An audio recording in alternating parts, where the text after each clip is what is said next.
points here in the Super Bowl. You are watching the NFL on EA Sports. If they're going to have a shot in this Super Bowl, they're going to need this one on 4th down. They'll try and run for it. And he's going to have a Niners first down as the tackle made it about the 43-yard line. Now the offense going to use the first of their timeouts as they get it with under a minute to go now in the football game. The 4th down run successful. Now they look to pay it off on 1st down.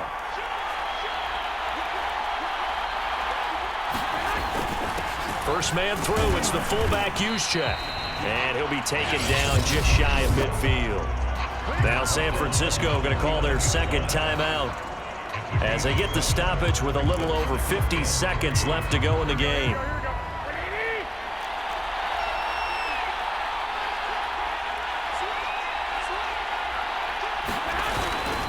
On 2nd down, it's Mitchell. And he'll go down shy of the 40 at the 41. Would be a long field goal try from here as they try to hustle to the line. Right back to him on 1st down. 44 yards rushing for him now to this point. Trying to hurry to the line on the very outskirts of field goal range. On 2nd down now, it's Mitchell. And he's going to be taken down here with a penalty flag on the field.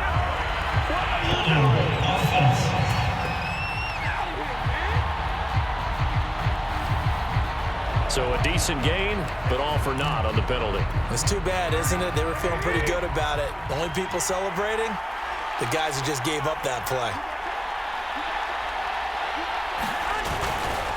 On 2nd down, it's Mitchell. 5 yards on the carry there, and it leaves him with 3rd and about 6 yards to go. On a 2nd and long, it's really nice to see an offense that has enough confidence to run the football in that situation. I think that goes back to their practice and game planning. They've seen things that they've seen on tape and in previous games that led them to believe that even in a long-distance situation, they can still run the football and gain enough yardage to put themselves in a good spot on 3rd down.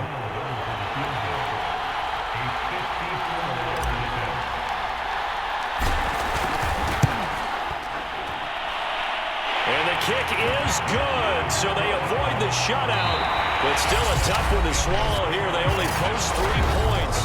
And this game, overtime in a playoff game, awesome setup. Remember, the rules the same as they would be in the regular season. That's exactly right, Brandon. Remember, the receiving team, if they score a touchdown, game is over. But if they kick a field goal or don't score, the other team gets a chance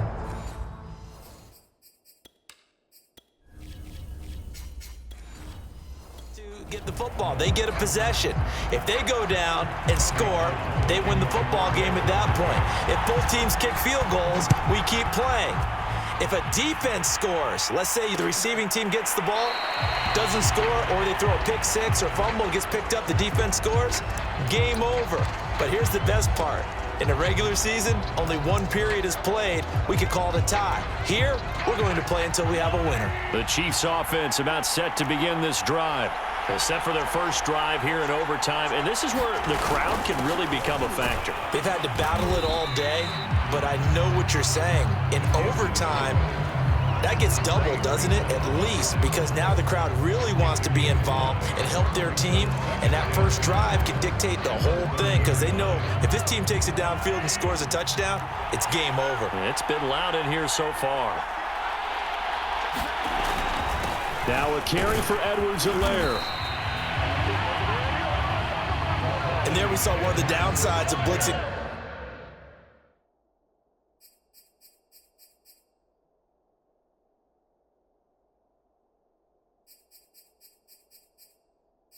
During a rundown, because sometimes you get out of your gaps. You don't fit the run quite as well because you're headed towards the ball carrier with abandon. And now we won't see a play on first down. We're going to get a timeout instead. They'll be left with just 1 remaining here in OT. So from the 36 now, 1st and 10.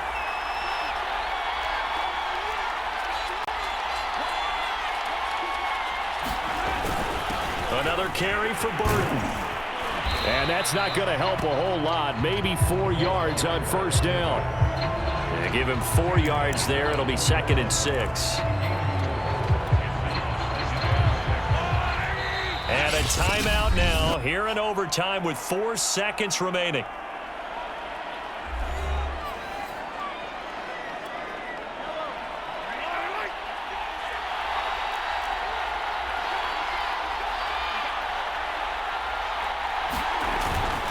Now Edwards-Helaire. And he'll be taken down, but not before he works it past the 50. So the OT clock hits 0, and we're still not done. We'll switch sides and need at least one more OT to decide it after this.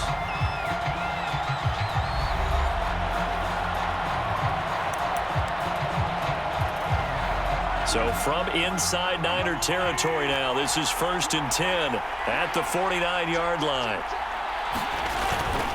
Well, they've gone to their fullback quite a bit. He'll get it again. There to stop him on the defensive side, Fred Warner. Good solid gain on first down, about what you'd expect from the big guy carrying the ball.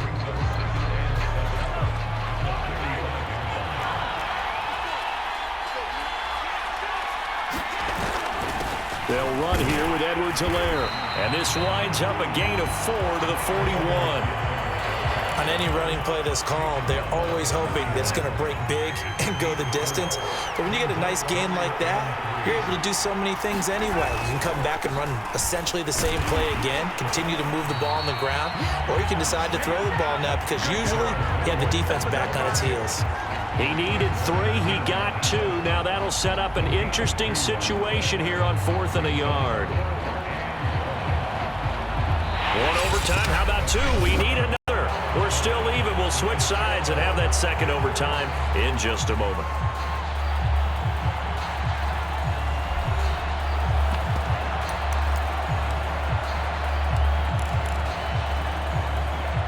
So a big move here, playing to win in overtime. They're going to go for it on 4th down. Here we go with Williams. And he gets it to the 34. Good enough for the first. Good spot on the field to go for it. Kind of no man's land, as they call it, and it worked out. Yeah, they call it no man's land because your punter is telling you it's too short. I'm just going to punt it into the end zone. Your field goal kicker might give you a little raised eyebrow.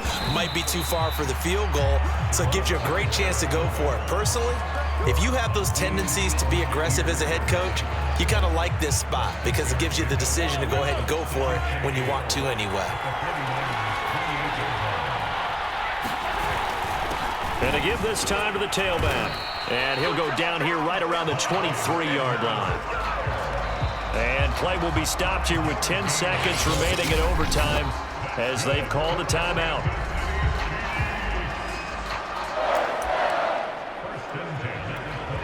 They had to settle for 3 last drive, hoping this second go-around ends in 6. In good position, 1st and 10. On the give, this is their fullback. And he'll be brought down inside the 20 at the 19. Now we're going to get a timeout with 5 seconds left here in overtime.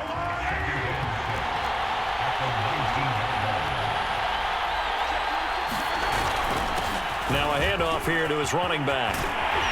And they corral him just a couple yards shy of the end zone. So the OT clock hits 0, and we're still not done. We'll switch sides and need at least one more OT to decide it after this.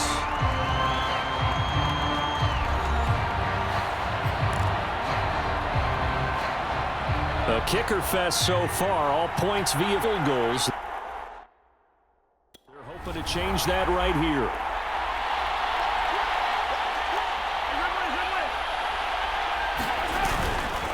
They'll run it with Williams. And he's into the end zone.